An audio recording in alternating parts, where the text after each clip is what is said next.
नमस्कार दोस्तों, ज्ञान गुण सागर में आपका स्वागत है। तो चलिए बात करते हैं आज के द हिंदू पेपर का एनालिसिस।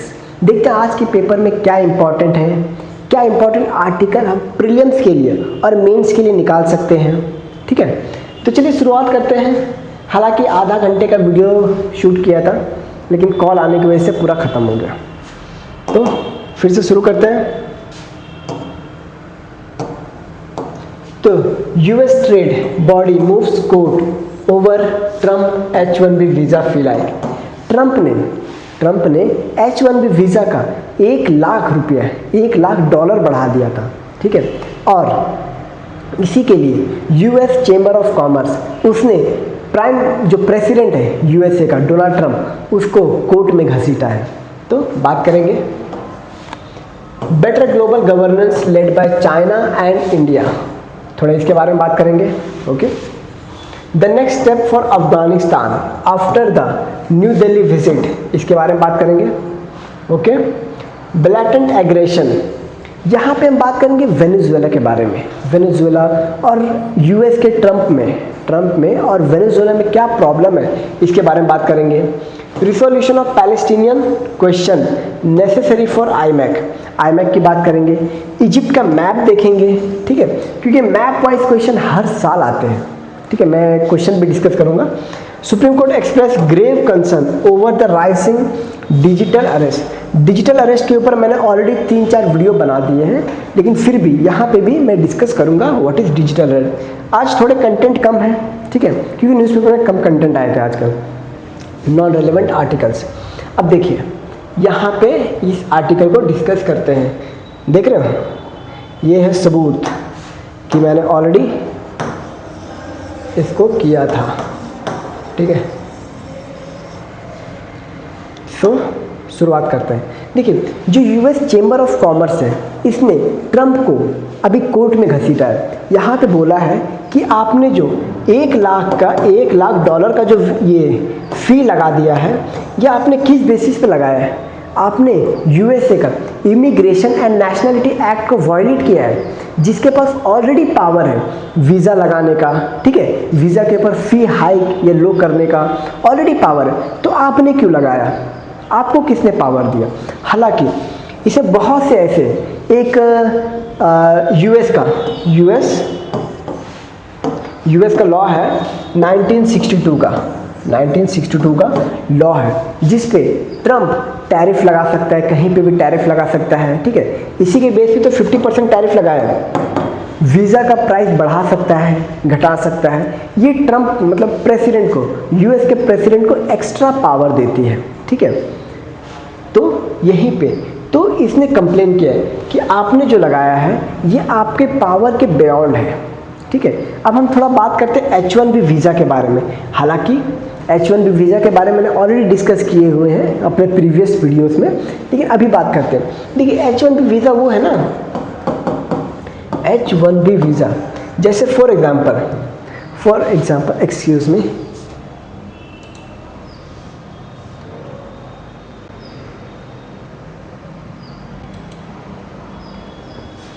जैसे फॉर एग्जाम्पल H1B वीज़ा, जैसे अमेज़ॉन कहाँ का कंपनी है? यूएस कंपनी है। टाटा का कहाँ कंपनी है? टाटा अपने इंडिया का कंपनी है। तो टाटा का ब्रांच न्यूयॉर्क में है। कहाँ पे है? न्यूयॉर्क में है। ठीक है, अब टाटा को इंडिया से एक एम्प्लॉय चाहिए, इसने एम्प्लॉय को लेके आया और यहाँ पे काम करेगा।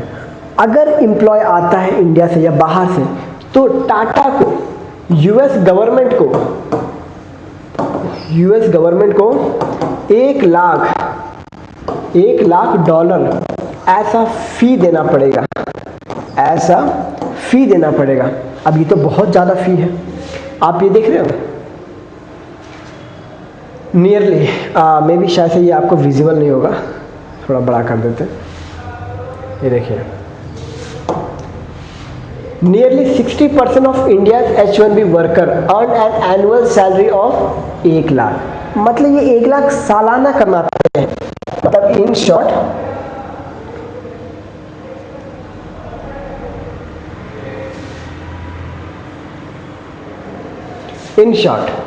अगर टाटा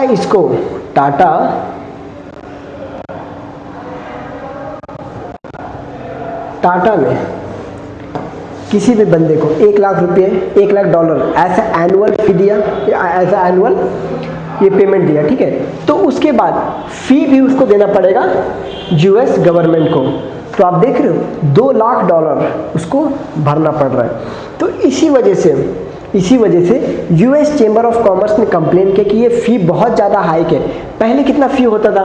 पहले $2000 होता था, पहले $2000 होता था, 2000 से 5000 के बीच में रहता था, ठीक है, 2000 से 5000 के बीच में रहता था। डिपेंड करता था टेन्योर के ऊपर कि आप कितने साल के लिए गए हो, ठीक है, तो इसके ऊपर डिपेंड करता था। अब डायरेक्ट $1 लाख, $1 लाख, ठीक है, तो ये बहुत ज़्यादा है ना। ये बेसिकली ट्रम्प चाहता है कि इंडिया से यहाँ पे वर्कर्स ना आए, यहाँ पे हाई कॉलर स्किल्ड वर्कर्स ना आए, वो इनका जॉब खा रहे। भाई कॉमन सेंस लगाओ, तुम ट्रम्प हो, यूएसए के पॉपुलेशन कितनी जा रही है? 1.4%। टोटल इंडियंस अमेरिका में है, टोटल 1.4%, और वहाँ पे तो टोटल कितने हुए? तो बाकी सब तो अमेरिकन से रहे ना। तो देख रहे हो, इतना ही उसको बोल रहे हैं कि जॉब खा जाते हैं। अरे भाई स्किल्ड लेबर जाते हैं, स्किल्ड लेबर वहाँ पे जाते हैं, ठीक है। तो ट्रम्प को ये समझना चाहिए। तो इसी बात का complain US chamber of commerce कर रहे हैं, ठीक है। तो थोड़ा यहाँ पे आर्टिकल देखते हैं, summary. Okay, US chamber of commerce file law suit against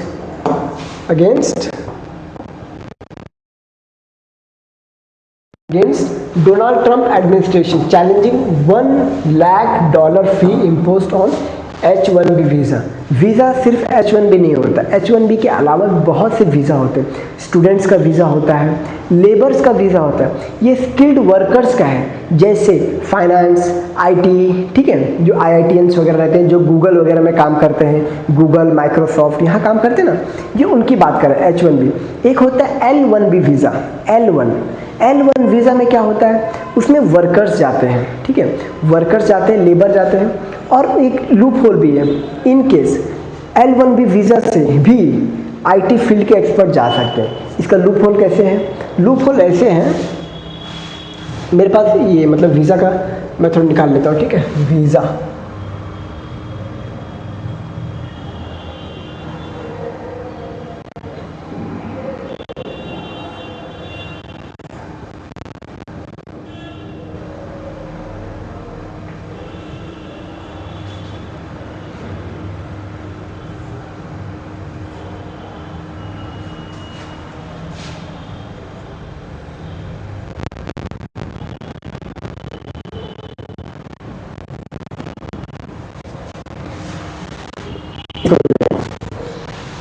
कौन सा आता है वीज़ा? किसके ऊपर टैरिफ लगाया है ट्रम्प ने? इसके ऊपर non immigrant visas temporary stay, तो H-1B वीज़ा के ऊपर लगाया। एक आता है L-1 इंट्रा कंपनी ट्रांसफ़र, मतलब इनके ये लूप होल है, ये लूप होल है कि अगर हम डायरेक्ट टाटा वाला डायरेक्ट किसी को हायर नहीं कर सकता अमेरिका में काम करने के लिए, ओके, तो वो क्या करेगा? टाटा L-1B वीज़ा का यूज़ करेगा, L-1 इंट्रा कंपनी ट्रांसफ़र का यूज़ करेगा। इसमें मैंडेटरी ये रहता है, L-1 में मैंडेटरी ये रहता है कि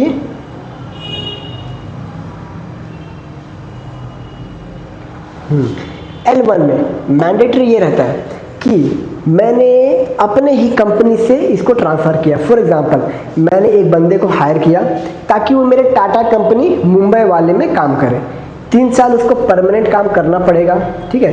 3 साल के बाद मैं उसको अमेरिका बुला सकता हूँ। ये L-1B वीज़ा, तो ये हो गया H-1B वीज़ा का लूप होल, ठीक है। और भी individual with the extra ordinary liability, और ये कुछ आते हैं अपने वर्कर्स के लिए वीज़ा, ठीक है। टूरिस्ट वीज़ा भी आते हैं, बिजनेस विजिटर्स आते हैं, ओके, ये सब वीज़ास है यूएसए के, ठीक है। और L-1 में ही लो क्लास लेबर्स भी आते हैं, ओके। नेक्स्ट बात करते हैं, ये होगा अब थोड़ा इसी का ये same to same H-1B application chamber of commerce claim this fee overrides existing law. मैंने कौन से लॉ की बात की थी? इमिग्रेशन एंड नेशनलिटी एक्ट का, जो ऑलरेडी वीज़ा और फी पे काम करता है, वीज़ा से regulates visa fee. was imposed discouraging hiring foreign workers particularly Indian। ये कौन बोल रहा है? ये यूएस चेंबर ऑफ कॉमर्स बोल रहा है, ठीक है, कोर्ट में बोल रहा है प्रेसिडेंट ट्रम्प के खिलाफ। ओके, तो ये हो गया। Next, better global governance led by China and India. आज का आर्टिकल जो है ईसा कंसुल जर्नल ने लिखा है, इन्होंने बोला है कि अब एशिया में चाइना और इंडिया को आगे आना पड़ेगा ग्लोबल गवर्नेंस संभालने के लिए। क्यों? क्योंकि दुनिया में सबसे ज़्यादा आबादी इन्हीं दो कंट्रीज़ का है। तो इन्होंने बहुत से ये तर्क दिए हैं कि कैसे कैसे ये दोनों कंट्री अलग अलग ग्रुप में मेंबर्स हैं, कैसे कैसे अलग अलग जगह पे क्लैशेस हुए हैं, ठीक है, जैसे टिकटॉक वगैरह बैन करना, गलवान क्लैश होना, ओके, और 1962 का वॉर, और भी बहुत से ट्रेड में थोड़ा ये रेगुलेशन होना। तो बहुत इंडिया और चाइना के रिलेशन में, लेकिन फिर भी इंडिया और चाइना को एक साथ आना पड़ेगा एशियन सेंट्रलाइजेशन के लिए। यहाँ पे एशियन सेंट्रलाइजेशन का कॉन्सेप्ट अभी और ज़्यादा फैल रहा है और ज़्यादा पॉपुलर हो रहा है, ठीक है। तो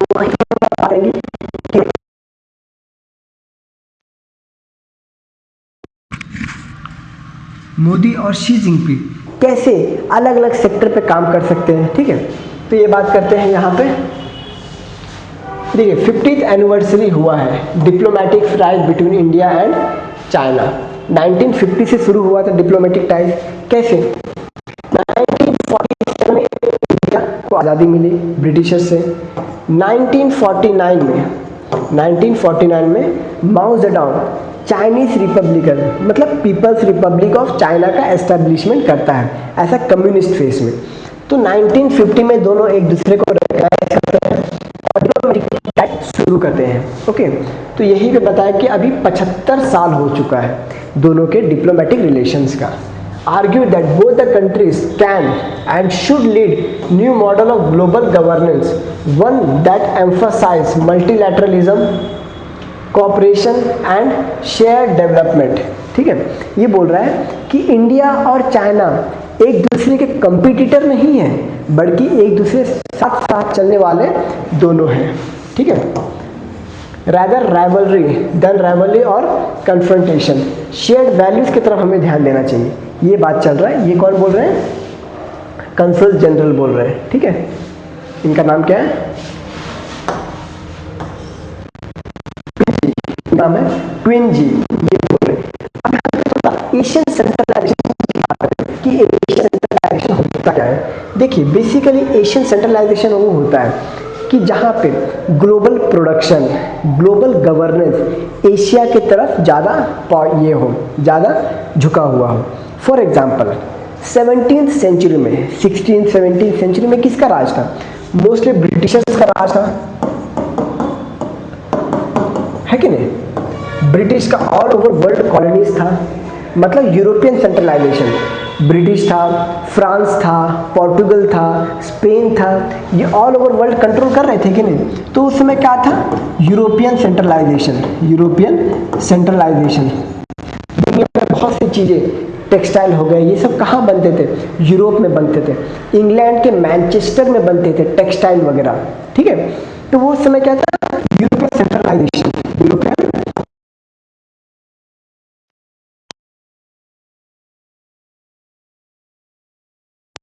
वो यूएसए के तरफ शिफ्ट हो गए, यूएसए एंड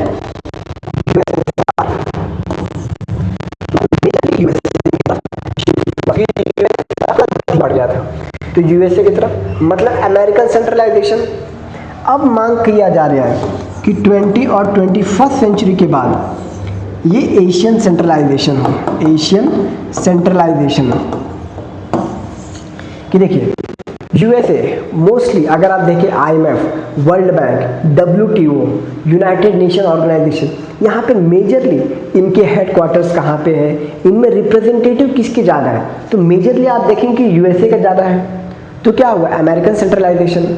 यहाँ बोल रहा है कि अब हमें एशियन सेंट्रलाइजेशन होना है, हमें प्रोडक्शन पे ध्यान देना पड़ेगा, बहुत ज़्यादा प्रोड्यूस करना पड़ेगा।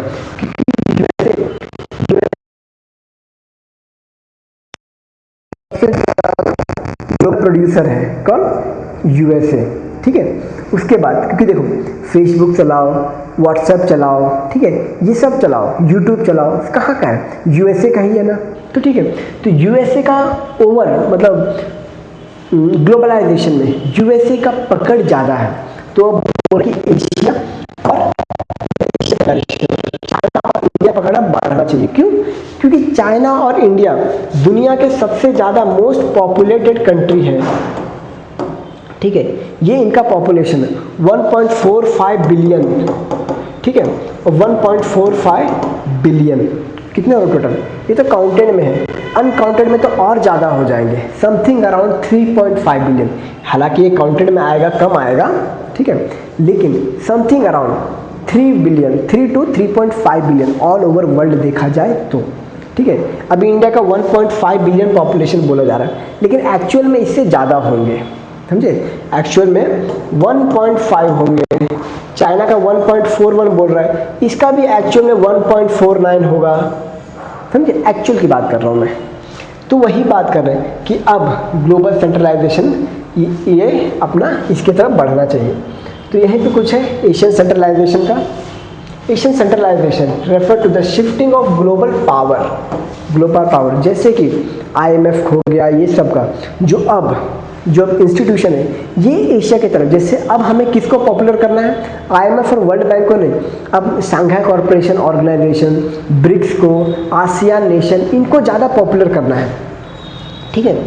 Asia becoming the core of global economic and geopolitic system, ठीक है, most population, okay, multipolar world order centre not but in the Asia, okay. Regional mechanism, हमें किसको पॉपुलराइज करना है? इंस्टीट्यूशन लाइक ब्रिक्स को पॉपुलराइज करना है, ठीक है, SCO को करना है, आसियान को करना है, RCEP को करना है। आपको ब्रिक्स के मेंबर पता ही है, मैंने ऑलरेडी बता दिए हैं ब्रिक्स के मेंबर, ठीक है। SCO का भी पता है, ठीक है। SCO में कैसे फॉर्मेशन हुआ? 2002 में चाइना प्लस सेंट्रल 5, चाइना है, रशिया है, सेंट्रल 5 के जो कजाकिस्तान है, किर्गिस्तान है, तजिकिस्तान है, उज़्बेकिस्तान है। उसके बाद 2017 में पाकिस्तान, इंडिया ज्वाइन हुए, ठीक है। उसके बाद बेलारूस ज्वाइन हुआ, ठीक है। तो आसियान में आपको पता है Myanmar, Laos, Cambodia, Thailand, Vietnam, Indonesia, और उसके बाद मलेशिया, और फिर सिंगापुर, फिलीपींस, ब्रुने, ये सब आसियान के मेंबर्स हैं। RCEP का भी पता है, आसियान ले लीजिए, उसमें Australia, Japan, Philippines, Australia, Japan, China, इनको मिला दीजिए तो RCEP हो जाएगा, ओके। गेनिंग स्ट्रैटेजिक वेट, इनको स्ट्रैटेजिक वेट और पॉपुलराइज करना है। Both India and China are central to this transformation, but their cooperation and competition shape whether Asia will rise, will cohesive और fragmented, ठीक है। अब यहाँ पे मैंने कुछ ये लिखे हैं कि इंडिया और चाइना का जो पावर है कहाँ कहाँ पे स्टैंड करता है। मेड इन चाइना 2025, ठीक है, belt and road initiative famous कर रहा है। Asian infrastructure investment bank, Asian infrastructure investment bank, इसका हेडक्वार्टर कहाँ पे? इसका हेडक्वार्टर है बीजिंग में, इसका हेडक्वार्टर बीजिंग में है, ठीक है। और SCO का भी एक बैंक है, SCO का भी एक बैंक है। कौन सा बैंक है? न्यू डेवलपमेंट बैंक, ठीक है। SCO का कौन सा बैंक है?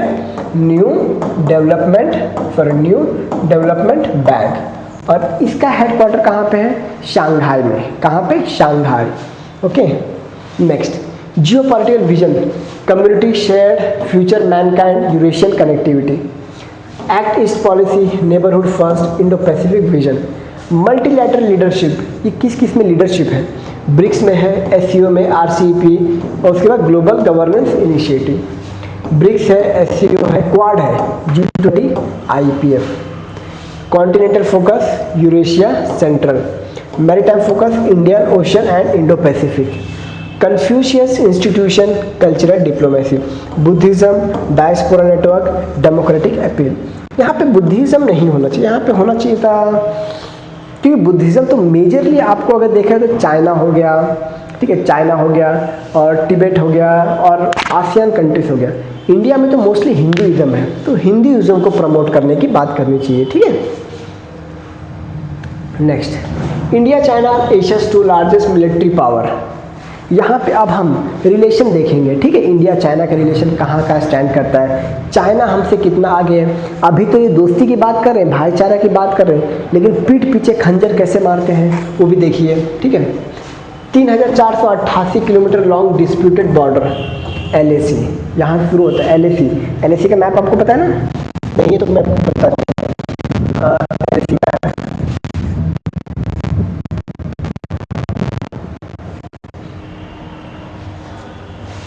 ये देखिए, ये डिस्प्यूटेड एरिया है इंडिया और चाइना के बीच में, ठीक है। यहाँ पे है अक्सर चीन वाला रीजन, यहाँ पे क्या आता है, अक्सर चीन वाला रीजन आता है। चाइना बोलता है कि ये हमारा पार्ट है, ठीक है। दौलत बेग ओल्डी, गलवान, यहीं पे गलवान क्लैश हुआ था 2020 में, ठीक है।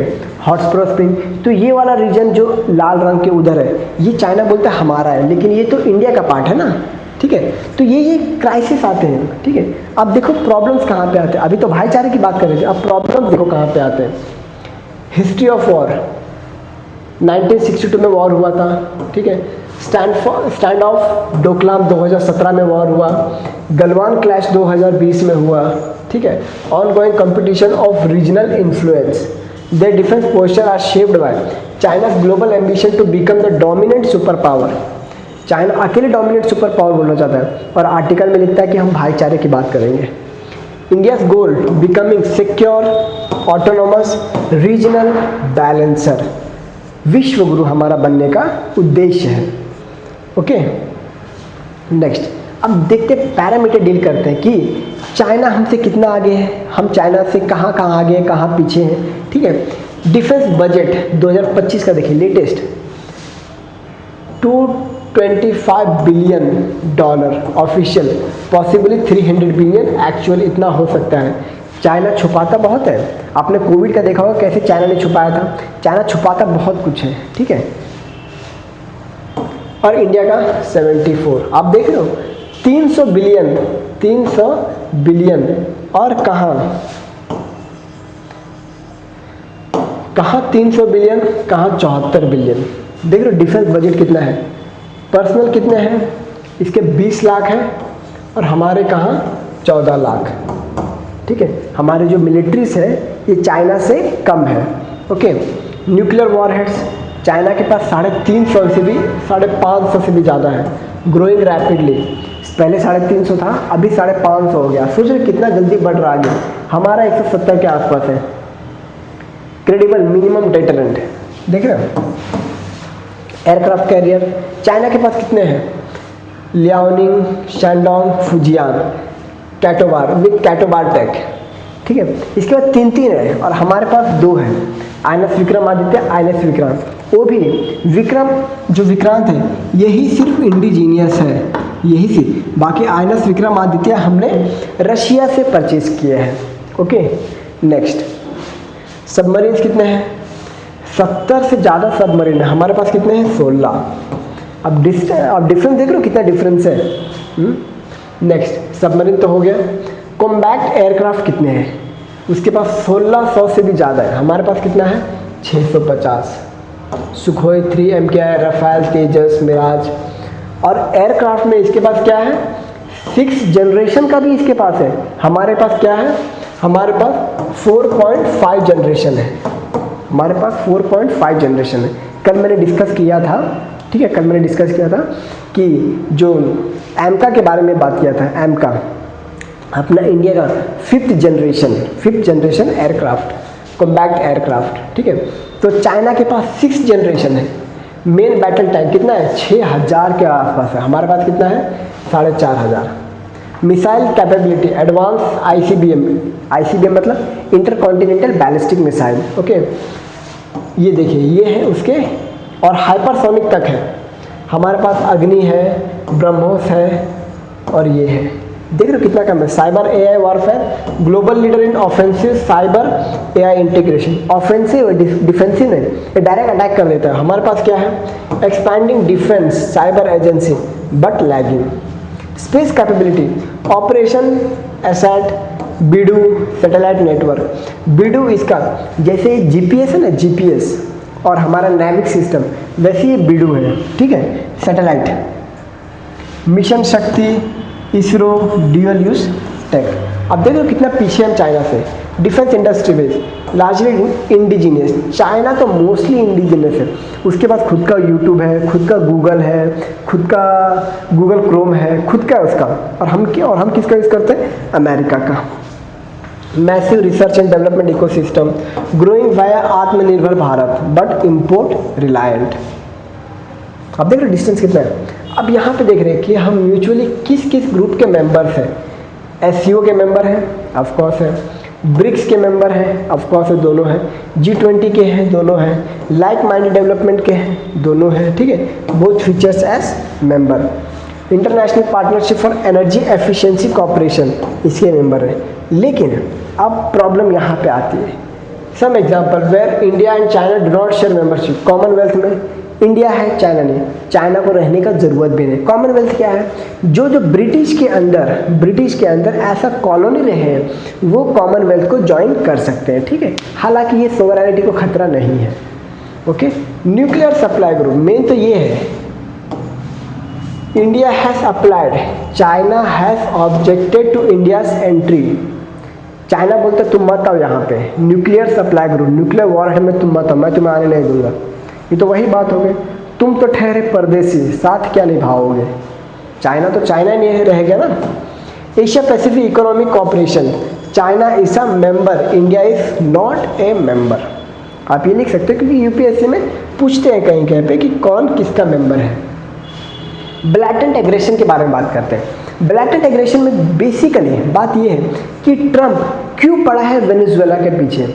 वेनेजुएला के जो प्रेसिडेंट है, ठीक है, प्रेसिडेंट निकोलास मदुरो, इसके पीछे पड़े हैं। अलग अलग एलिगेशंस लगाते हैं, ठीक है। ट्रम्प अलग अलग एलिगेशंस लगाता है इसके ऊपर कि ये नार्कोटिक्स का ये कर रहा है, पूरा वहाँ का गवर्नमेंट डेमोक्रेसी ख़त्म कर दी है। भाई तुम्हें डेमोक्रेसी से मतलब है कि या फिर उसके पास ये ड्रग्स का ये कर रहे हो, मतलब इल्ज़ाम लगा रहे हो। तो देखिए, Trump administration is intervention in Venezuela is built on false pretext. Trump ने CIA को लगा दिया है, ट्रम्प ने CIA को लगा दिया है, ठीक है। Covered CIA operation in Venezuela targeting president government. It argues that this intervention follows long history of US interference in Latin America and violates international law. Definitely international law को violate कर रहा है।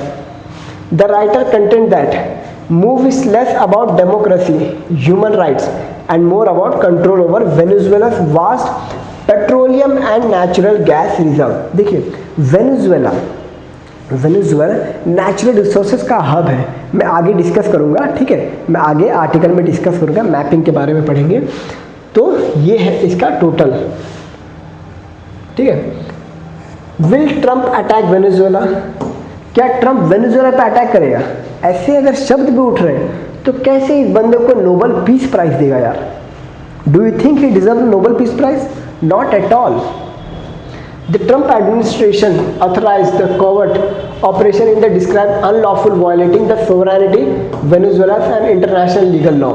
The article sees this action blatant aggression, undermining the principle of non-interference. Okay. False claims of narco-terrorism. Trump इसके ऊपर drugs का case लगा रहा है कि भाई Trump accuse Maduro of running narcotics empire, calling him narco terrorist.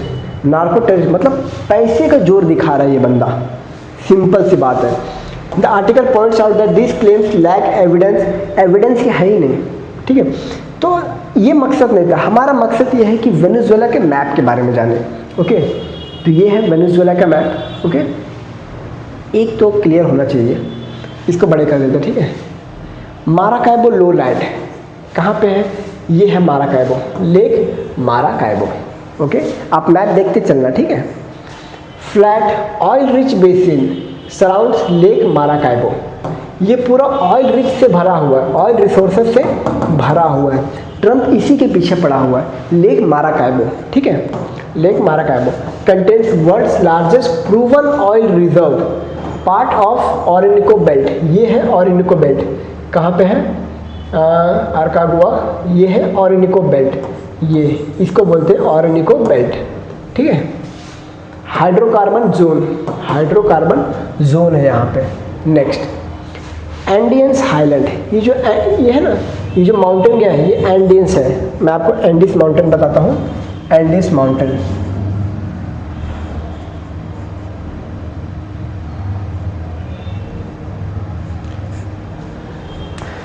ये रहा, ये है एंडिस माउंटेन, ठीक है। ये है एंडिस माउंटेन, यहाँ पे आप देख सकते हो, ये है एंडिस माउंटेन। तो यहाँ पे कुछ खास नहीं है। एंडिस पीक, पिको बोलीवर, ठीक है। Source of many river, earthquake, fertile valley. Llanos central plain, ये रहा लैनोस, कहाँ पे, ये रहा, होना तो यहीं पे चाहिए, यहाँ पे है बेसिकली, ठीक है। लैनोस यहाँ पे दिख नहीं रहा है बट यहीं पे है, ओके। सेंट्रल प्लेन, ये ह्यूज रिजर्व, मतलब रिजर्व ट्रॉपिकल ग्रासलैंड का रिजर्व है ये, ऑरिनिको रिवर के पास। ये कहाँ ऑरिनिको रिवर, ये रहा, यहाँ पे है, ठीक है, यहाँ पे है बेसिकली। गुयाना हाईलैंड्स, अब गुयाना हाईलैंड्स ये यहाँ पे है, यहाँ पे है गुयाना हाईलैंड्स मेजरली, ठीक है। Ancient crystalline plateau dissected by deep river valleys contain Angel Fall, ठीक है। गुयाना वैली एंजल फॉल्स यहीं पे है। World's highest waterfall 979 metre, rich in bauxite, gold and diamond. तो ठीक है, ये हम इसकी बात कर रहे हैं।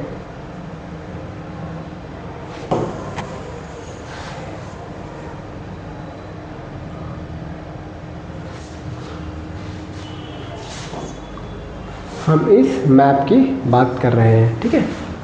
नेक्स्ट वाटर बॉडी, ऑरिनिको रिवर के बारे में हमने अभी पढ़ा। किसके बारे में, ऑरिनिको रिवर के बारे में। 2140 kilometre long, one of the South most America's longest, drain most Venezuela, flow east into the Atlantic Ocean via Orinoco Delta. ये है ऑरिनिको डेल्टा, यहाँ पे है गल्फ ऑफ वेनेजुएला, ये है शायद, ये रहा, ये है ऑरिनिको डेल्टा, ठीक है। Caroni River, major tributary of the Orinoco, hydroelectric potential, Lake Maracaibo, हमने ऑलरेडी डिस्कस कर लिया लेक माराकाइबो के बारे में, okay. Climate vegetation, tropical hot humid, influence by altitude rainfall, बहुत ज़्यादा रेनफॉल होता है यहाँ पे। दुनिया में सबसे ज़्यादा रेनफॉल कहाँ होता है, चेरापूंजी में, लेकिन सेकंड जो मोस्ट है यहाँ पे बहुत ज़्यादा रेनफॉल होता है। टेराक्लैंड, coastal plains, llanos, tropical grassland. अब ये सब इसके कुछ फीचर्स हैं। Minerals, oil and natural gas, Lake Maracaibo basin, Orinoco Belt, ठीक है। यहाँ पे मतलब ऑयल एंड नेचुरल गैस का हब है ये। आयरन ओर हब है, Guiana region. Bauxite gold, Guiana highlands, यही है गुयाना हाईलैंड्स, यही है गुयाना हाईलैंड्स, ठीक है। Hydroelectric power, Guri Dam, Caroni River, one of the world's largest hydroelectric power. अब ये वाला हाईएस्ट पे कौन सा है, पिको बोलीवर, ठीक है। पिको बोलीवर एंडेस माउंटेन है ये रहा देखो एंजल फॉल्स, और ये गुयाना, ये ऑरिनिको रिवर, ठीक है। Orinoco Belt, Maracaibo basin, world record Angel Falls सबसे ज़्यादा, कहाँ पे एंजल फॉल्स, ये रहा एंजल फॉल्स, ठीक है। नेबरिंग सीज, कैरेबियन सी, ये है Caribbean Sea. Hydel project, Guri Dam, Caroni River, okay. India connective trade initiative, हाँ यार एक चीज़ तो भूल रहा हूँ, क्या बोल रहा हूँ,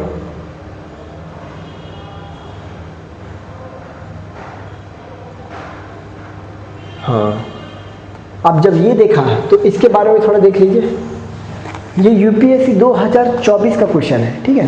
क्या है, Venezuela has achieved the rapid recovery from its economic crisis and succeeded in preventing its people from fleeing emigrant to other countries. ये देखिए, Venezuela has the world's largest oil reserve, इसके बारे में देखिए। आप खुद ही इसका आंसर मुझे कमेंट बॉक्स में कीजिए, ठीक है। ये 2024 का आंसर है, इसका आंसर कमेंट बॉक्स में कीजिए। नेक्स्ट, आईमैक की बात की जा रही है। इजिप्शियन एफएम बोले resolution on Palestinian question necessary for iMac. ये बोल रहे हैं कि जो आईमैक है उसके लिए यहाँ पे रिजोल्यूशन होना जरूरी है, वरना आईमैक जो India middle east economic corridor है ये फेल हो जाएगा। तो उसी का बात किया जा रहा है। तो हालांकि यहाँ पे आईमैक की बात की जा रही है। G20 न्यू दिल्ली में लॉन्च हुआ था सितंबर 2023 को। Aims to link India and Europe है Israel Haifa port. The corridor progress interlink with the regional geopolitics, ठीक है, ये आप देख सकते हैं। अब आईमैक के बारे में थोड़ा जानेंगे और इजिप्ट के बारे में थोड़ा मैप देखेंगे, ठीक है, क्योंकि इजिप्ट न्यूज़ में है। ये आईमैक है, India middle east Europe economic corridor. तो देखिए मुंबई और गुजरात का मुंद्रा पोर्ट, अगर आपको ये क्लियर नहीं है थोड़ा बड़ा कर लेते हैं। गुजरात का मुंद्रा पोर्ट आता है, ठीक है, मुंद्रा पोर्ट। ये डायरेक्ट जाएगा सी रूट से यूएई का जबेल अली पोर्ट, ओके। उसके बाद यहाँ पे यूएई का अल गुहैफत यूएई में ही है, ठीक है। उसके बाद जाएगा सऊदी अरब का हरदा, फिर रियाद, फिर ये सऊदी अरब का ही अल हदीदा। अब इसी के बारे में बात है कि पैलेस्टीन का जो क्राइसिस चल रहा है ये आईमैक को लो कर सकता है। तो आप यहाँ से कनेक्टिविटी, क्योंकि यहाँ पे इजिप्ट की बात की जा रही है ना, तो इजिप्ट बोल रहा है कि आप सुएज कैनाल को ही अच्छे से यूज़ कीजिए, ठीक है।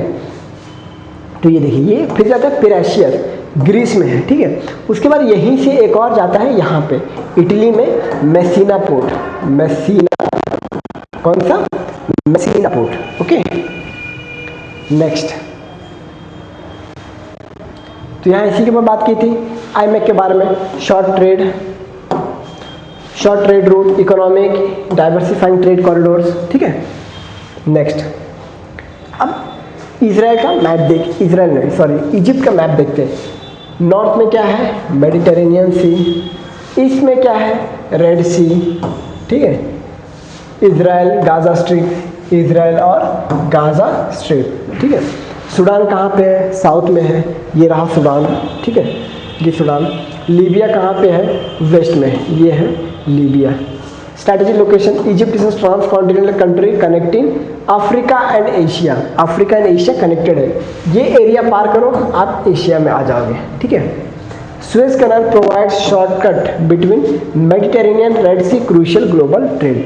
बहुत सा जो ट्रेड है ये आपको सुएज कैनाल से होता हुआ दिखेगा, ठीक है। सुएज कैनाल के पास एक पोर्ट है, वो पोर्ट का नाम क्या है, वो पोर्ट का नाम है पोर्ट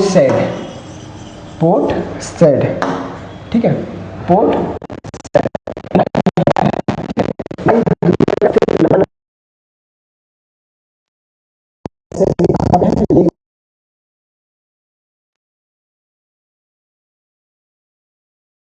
अपना इजिप्ट का मैप देख रहे हैं अभी। Life line of Egypt, flow northward empties Mediterranean sea, highly fertile densely populated control, ठीक है, built Nile, red sea, rich in minerals. आप ये मैप देख सकते हैं, आप इसको उतार भी सकते हैं या स्क्रीनशॉट ले सकते हैं, ठीक है।